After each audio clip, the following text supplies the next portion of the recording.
بسم الله الرحمن الرحيم. الحمد لله رب العالمين وبه نستعين على أمور الدنيا والدين، والصلاة والسلام على أشرف الأنبياء والمرسلين سيدنا محمد وعلى آله وصحبه أجمعين. أما بعد. Tulisan menarik yang kami angkat kali ini adalah dari situs web yang berasal dari Yaman, yang bernama Al-Markaz Al-Qaumi Al-Yamani Lil Abad Swat Dirosah. Tulisan yang menarik yang kami maksud adalah berjudul, Dirasa Takshifu Hakika Intima Al-Usri Al-Hashimiyah Fi Al-Yaman Ila Ali Al-Bait. Kami ulas sedikit isi tulisan tersebut, yaitu menjelaskan tentang cara-cara penentuan nasab Al-Hashimi, Bani Hashim di Yaman, serta sebab-sebab banyaknya orang yang mengaku sebagai keturunan Nabi di Yaman. Salah satu keluarga yang dianggap mengaku-ngaku sebagai keturunan Nabi di Yaman adalah keluarga Balawi, yang menasabkan dirinya kepada Ubaidillah bin Ahmad bin Isa. Sedangkan para ulama ahli nasab telah mengukuhkan bahwa Ahmad bin Isa hanya memiliki 3 orang anak, yaitu Muhammad, Ali dan Hussein, dan dia tidak memiliki anak yang bernama Ubaidillah. Untuk lebih jelasnya silakan simak penjelasannya sebagai berikut. دراسة تكشف حقيقة انتماء الأسر الهاشمية في اليمن إلى آل البيت. Sebuah penelitian untuk mengungkap fakta bahwa keluarga Hashimi di Yaman sebagai anggota Ahlul Bait. طرق ثبوت النسب الهاشمي. يثبت النسب الهاشمي بإحدى الطرق التالية. الطريقة الأولى: النص من المؤرخين الثقات الأوائل الذين أشاروا في كتبهم إلى أن آل فلان يمتد نسبهم إلى الإمام علي بن أبي طالب. Metode pembuktian garis keturunan Al-Hashimi. Nasab Bani Hashim dibuktikan dengan salah satu cara berikut. Cara pertama, teks yang berasal dari para sejarawan terdahulu yang dapat dipercaya, yang menunjukkan dalam buku-buku mereka bahwa keluarga si Fulan silsilah garis keturunan mereka sampai kepada Imam Ali bin Abi Thalib. الطريقة الثانية: المشجرة الموثقة من قضاة ومؤرخين أكفاء لكل من يدعي الانتساب لآل البيت، ويذكر فيها أسماء شجرة العائلة بصورة لا يختلف عليها المؤرخون والعلماء، ويرجح صحتها علماء الأنساب المعروفون إلى أن يصل النسب إلى سيدنا علي بن أبي طالب كرم الله وجهه. Cara kedua, pohon-pohon silsilah nasab yang didokumentasikan oleh hakim dan sejarawan, untuk semua orang yang mengklaim bernasab dengan Ahlul Bait, dan menyebutkan nama-nama silsilah keluarganya yang tidak dipertentangkan oleh para ahli sejarah dan ulama, serta ulama nasab terkenal mengunggulkan kesahihan nasab tersebut, bahwa nasabnya sampai kepada Sayyidina Ali bin Abi Thalib, semoga Allah memuliakan wajahnya. الطريقة الثالثة وهي اختبارات الحمض النووي، وهذه الطريقة معقدة وتحتاج إلى إمكانات، في حين أن العالم غير مستعد لإنفاق المال وإهدار الوقت على قضية لن تفيد البشرية بشيء، وفي نفس الوقت سيتهرب منه كثير إن لم يكن جل من يدعي الانتساب إلى النبي محمد. Metode ketiga itu adalah tes DNA, dan metode ini sangat rumit dan membutuhkan kemampuan, sementara ilmuwan tidak siap menghabiskan uang dan membuang waktu untuk masalah yang tidak akan menguntungkan umat manusia dalam hal apapun. Dan pada saat yang sama, banyak, jika tidak sebagian besar, orang yang hanya mengaku bernasab kepada Nabi Muhammad akan menghindar untuk melakukan tes DNA. الهاشميون في اليمن. تثير مسالة الهاشمية في اليمن إشكالية إدعائهم للحق الإلهي في السلطة، وليس مجرد التحديد والتميز الاجتماعي. وتعود بدايات ظهورهم كقوة سياسية مع انتقال المذهب الزيدي من طبرستان في بلاد فارس إلى اليمن، وتوظيفه سياسيا من الهادي يحيى بن الحسين الرسي الذي انتقل إلى اليمن في العام 280 هجرية، ودعي من مدينة صعدة بالإمامة لنفسه وسلالته في العام 288 هجرية، وغدا من حينها مؤسس الدولة الزيدية الأولى في اليمن. Bani Hashim di Yaman. Masalah Bani Hashim di Yaman menimbulkan masalah klaim mereka atas hak ilahi untuk berkuasa. Dan bukan hanya identifikasi dan perbedaan sosial. Awal kemunculan mereka sebagai kekuatan politik berawal dari pergerakan aliran Zaidiyah dari Tabaristan di Persia ke Yaman. Dan gebrakan politik dari Al-Hadi Yahya bin Al-Husain Al-Rassi, yang pindah ke Yaman pada tahun 280 Hijriah. Dia diundang dari kota Sa'ada untuk memimpin imamah bagi dirinya dan dinastinya pada tahun 288 Hijriah, dan sejak saat itu dia menjadi pendiri negara Zaidiyah pertama di Yaman. وقد برزت في أفكار أئمة هذه الدولة فكرة اشتراط البطنين الحسن والحسين لمن يرى في نفسه أهلية للحكم، ورغم أن هذا الاشتراط لا يعد جزءا من تراث الإمام زيد بن علي، إلا أنه ساد مع دعوة الإمام الهادي عام 284 هجرية.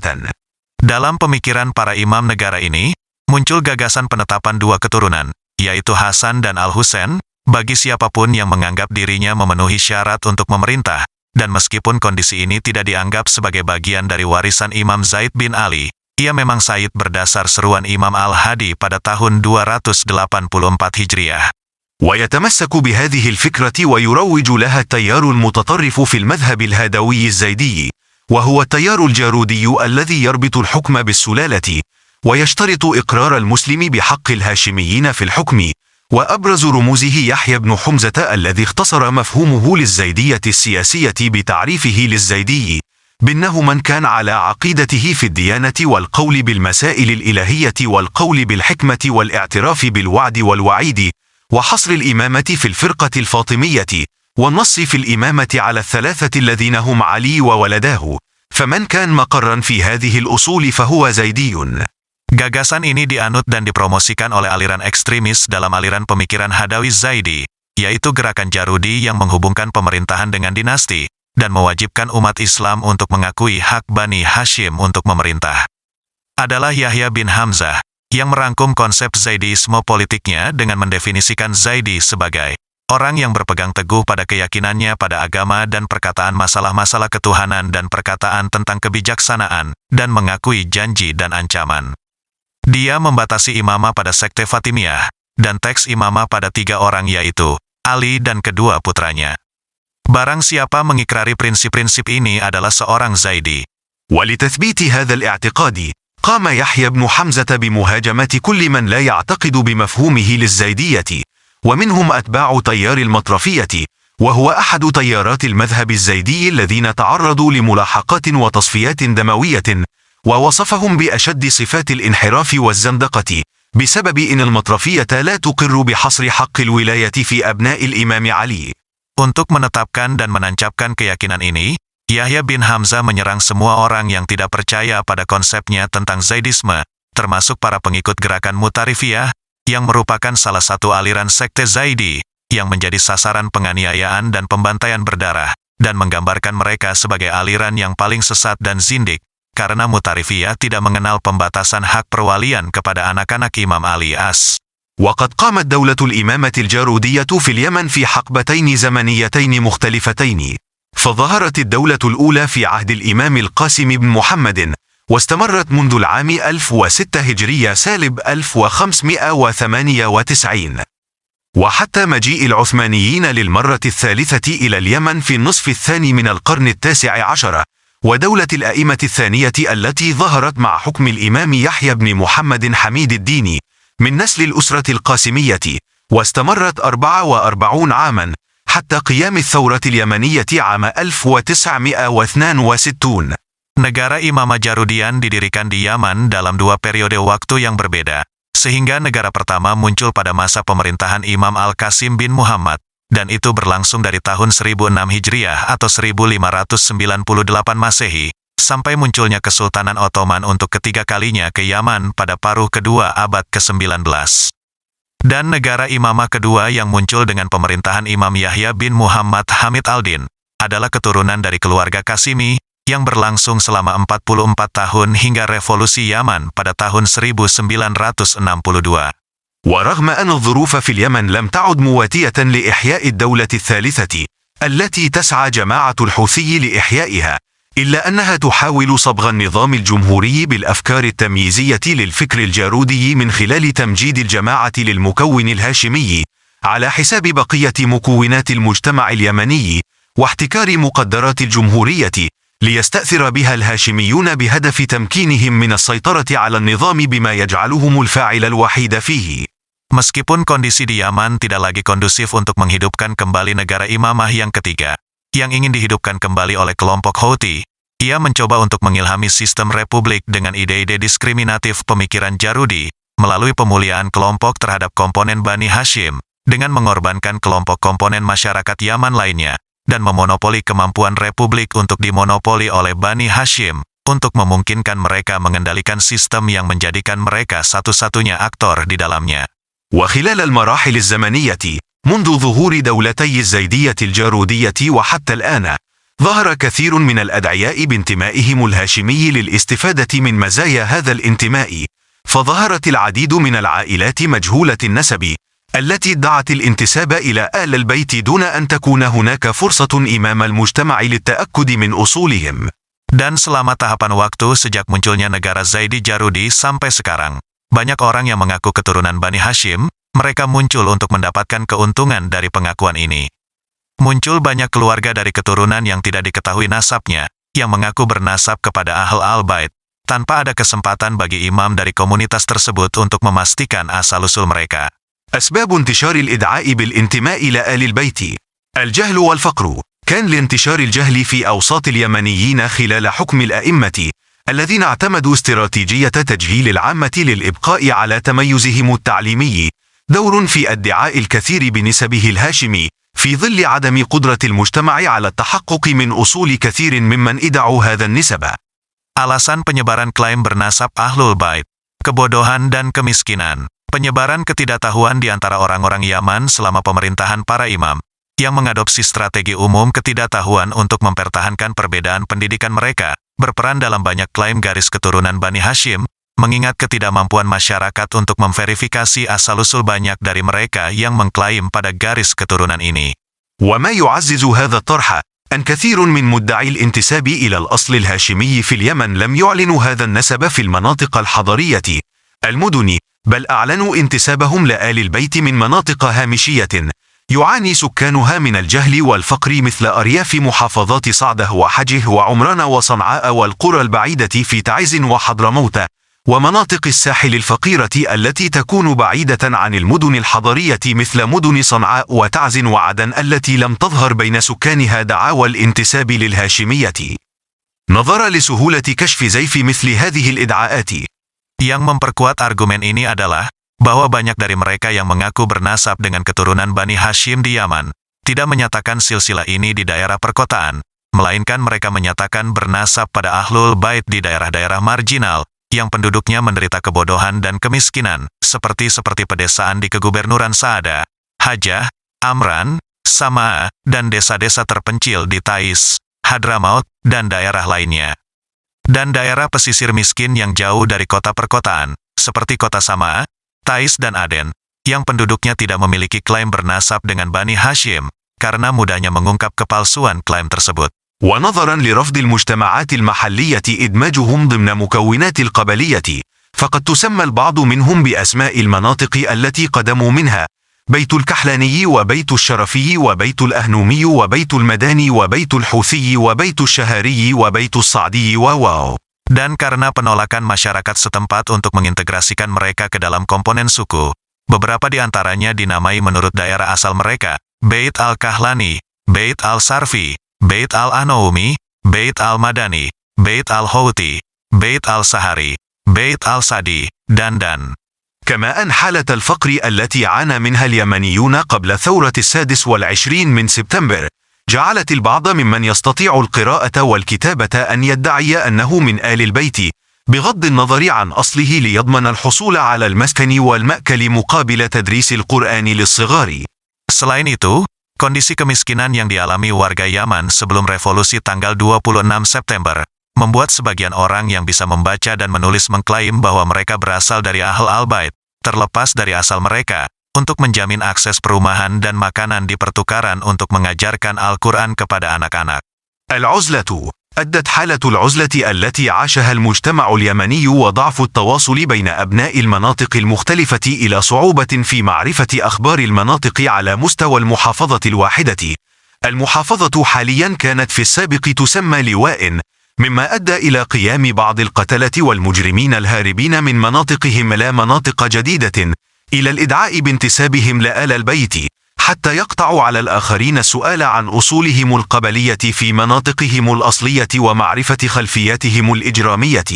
Terisolasi. Keadaan terisolasi yang dialami masyarakat Yaman dan minimnya komunikasi antar masyarakat dari berbagai daerah membuat sulitnya mengetahui berita daerah-daerah setingkat provinsi yang sama. Saat ini provinsi tersebut dulunya disebut kabupaten, yang menyebabkan beberapa pembunuh dan penjahat melarikan diri dari daerah mereka ke daerah baru untuk mengklaim bernasabnya mereka dengan Ahl al-Bait, sehingga mereka menghentikan orang lain untuk bertanya tentang asal-usul suku mereka, di daerah asal mereka, dan mengetahui latar belakang kriminal mereka. ويلاحظ أن الانتساب لمسمى الأسرة لا يعني الانتساب لنفس النسب، فعلى سبيل المثال بيت الشامي في منطقة السدة من محافظة إب يدعون انتسابهم للهاشميين، في حين أن نفس العائلة في منطقة خولان من محافظة صنعاء ونفس العائلة في محافظة صعدة يعتزون بأصولهم القبلية، مع العلم أن هذا اللقب عند القبائل اليمنية يشير إلى الاتجاه الذي قدم منه الشخص، وليس الانتماء العائلي. الشام بمعنى الشمال والشام بمعنى القادم من الشمال. Perlu dicatat bahwa bernasab dengan nama keluarga tidak berarti bernasab dengan garis keturunan yang sama.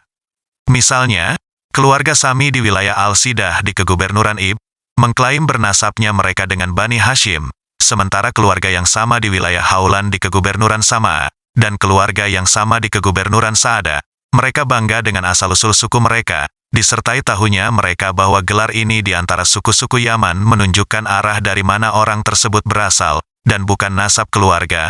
Al-Sam berarti utara, dan Al-Sami berarti yang datang dari utara. التحول من اليهودية إلى الإسلام. مرت الأقلية اليهودية في اليمن بفترات اضطهاد من قبل الحكام المحليين بسبب إرهاقهم بدفع الجزية وإجبارهم على إتباع سلوكيات تحط من مكانتهم في مجتمعاتهم المحلية، مما جعل البعض يتحول من اليهودية إلى الإسلام ويدعي انتسابه إلى البيت الهاشمي، انطلاقا من أن أنبياء اليهود والنبي محمد ينتسبون إلى أب واحد هو سيدنا إبراهيم. Konversi dari Yahudi ke Islam.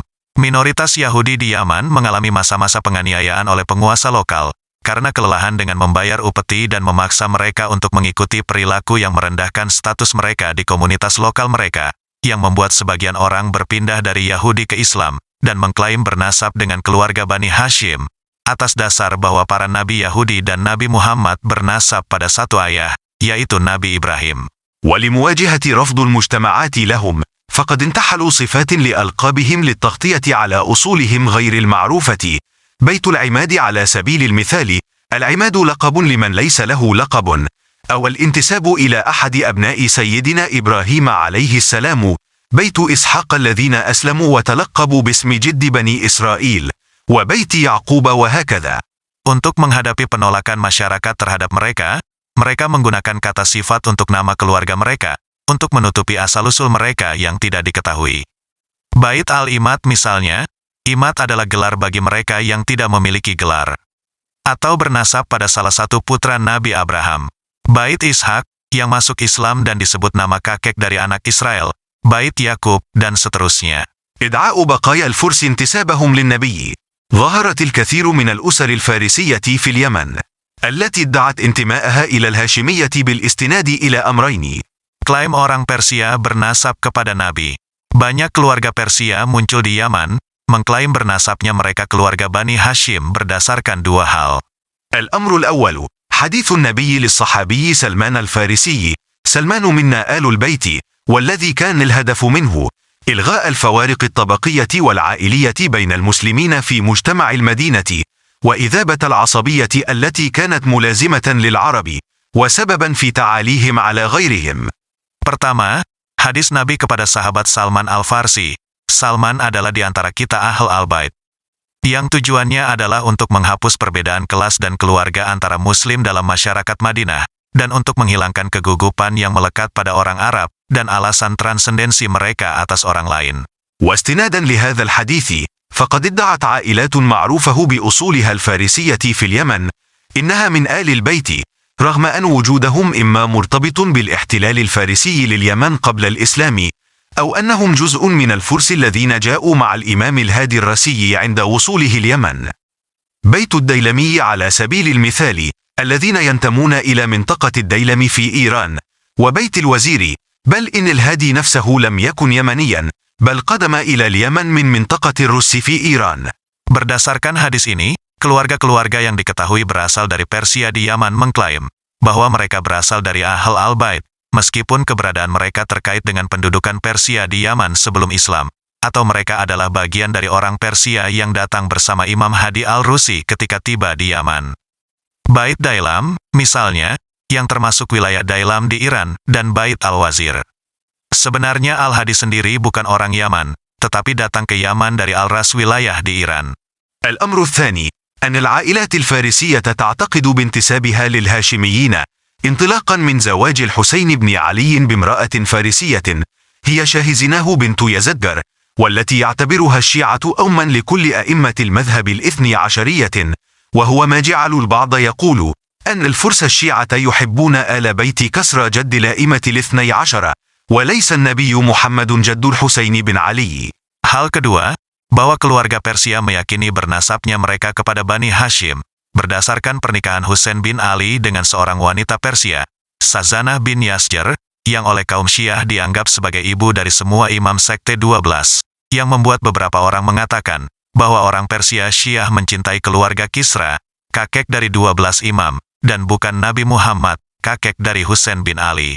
استيطان مناطق التصوف مع وصول بعض أهل العراق وفارس إلى اليمن، اختاروا العيش في المناطق ذات التواجد الصوفي، والإدعاء أنهم من آل البيت، لمعرفتهم بمكانة آل البيت لدى الصوفيين، ولتسهيل أسباب إقامتهم في تلك المناطق.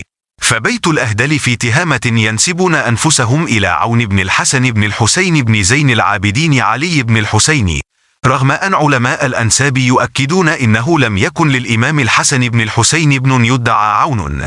Pemukiman daerah tasawuf. Dengan kedatangan sebagian orang Irak dan Persia ke Yaman, mereka memilih untuk tinggal di daerah yang terdapat orang Sufi, dan mengklaim bahwa mereka berasal dari Ahl al-Bait, karena pengetahuan mereka tentang status Ahl al-Bait di kalangan Sufi, dan untuk memfasilitasi alasan mereka tinggal di daerah tersebut. Bait Ahdal di Tihama menghubungkan diri mereka dengan Aun bin Al-Hasan bin Al-Husain bin Zain Al-Abidin Ali bin Al-Husain, meskipun ahli silsilah menyatakan bahwa Imam Al-Hasan bin Al-Husain tidak memiliki seorang putra bernama Aun. وبيت بعلوي في حضرموت، والذي تتفرع منه كل الأسر الهاشمية في حضرموت، وتعز مثل بيت السقاف والجفري والصافي والعطاسي، ينسبون أنفسهم إلى عبيد الله بن أحمد بن عيسى بن محمد بن علي بن جعفر الصادق، رغم أن علماء الأنساب يذكرون أن أبناء أحمد بن عيسى هم محمد وعلي وحسين، ولم يكن له ولد باسم عبيد الله. Dan Bait Ba'alawi di Hadramaut, dari mana semua keluarga Bani Hashim di Hadramaut dan Tais bercabang, seperti rumah Al-Sakaf, Al-Jufri, Al-Safi, dan Al-Atas. Mereka menghubungkan diri mereka dengan Ubaidullah bin Ahmed bin Isa bin Muhammad bin Ali bin Jafar al-Sadiq, meskipun ahli silsilah menyebutkan bahwa putra Ahmed bin Isa adalah Muhammad, Ali dan Husain, dan dia tidak memiliki putra bernama Ubaidullah. الاستغلال الاستعماري لمفهوم الهاشمية. الملاحظ أن الهاشمية انتشرت خلال القرن التاسع عشر في المناطق التي كانت خاضعة للاحتلال البريطاني، الذي عمل على تقسيم وتجزئة المجتمعات التي كان يحتلها لتسهل عليه السيطرة على تلك المجتمعات وحكمها. فعلى سبيل المثال حظي الشريف الحسين بن علي برعاية خاصة من التاج البريطاني. Eksploitasi kolonial pada konsep Bani Hashim.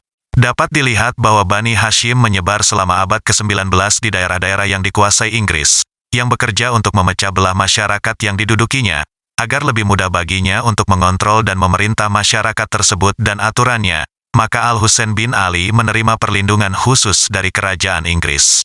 وبعد خروجه من الحجاز، منح البريطانيون أبناءه حكم العراق وبلاد الشام، ثم اقتطعوا أراضي من فلسطين وسوريا وشمال الجزيرة السعودية حاليا والعراق، وأسسوا للأسرة الهاشمية ما يعرف الآن بالمملكة الأردنية الهاشمية. Setelah kepergiannya dari Hijaz, Inggris memberi anak laki-lakinya kekuasaan di Irak dan Syam.